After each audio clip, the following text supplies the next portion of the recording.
నారాయణీయం 87వ దశకం కుచేల ఉపాఖ్యానం.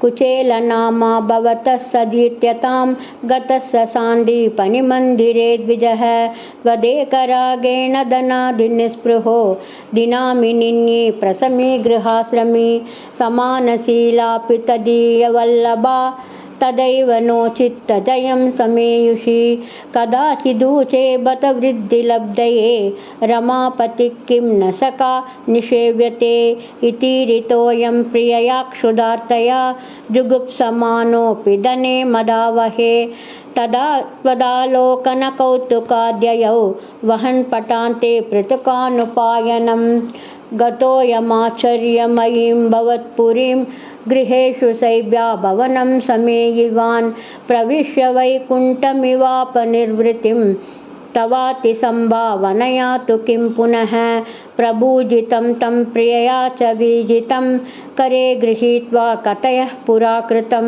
యదిందనార్థం గురుదారచోదితైః అపర్తు వర్షం తదమర్షికాననే త్రపాజుషోస్మాత్ పృతుకం బలాదత ప్రగృహ్య ముష్టౌ సకృదాసితే త్వయా కృతం కృతం నన్వియతేతి సంభ్రమాద్ రమా కిలోపేత్యకరం రురోదతే భక్తేషు భక్తేన సమానితస్వయా పురీం వసన్నేక నిశాం మహాసుఖం బతా పరేద్యుర్ద్రవిణం వినాయయౌ విచిత్రరూపస్తవ కల్వనుగ్రహః యది హ్యయాచిష్య మదాస్యదచ్యుతో వదామి భార్యాం కిమితి వ్రజన్నసౌ త్వదుక్తిలీలాస్మితమగ్నదీ పునః క్రమాదపశ్యన్మణిదీప్రమాలయం కిం మార్గవిభ్రంశ ఇతి భ్రమణక్షణం గృహం ప్రవిష్ట స దదర్శ వల్లభాం సఖీ పరీతామణిహేమభూషితాం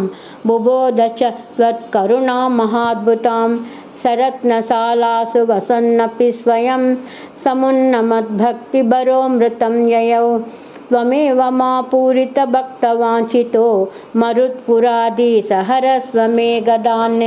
గురువాయూరప్ప చరణం. సర్వత్ర గోవిందనామ సంకీర్తనం. గోవింద గోవింద.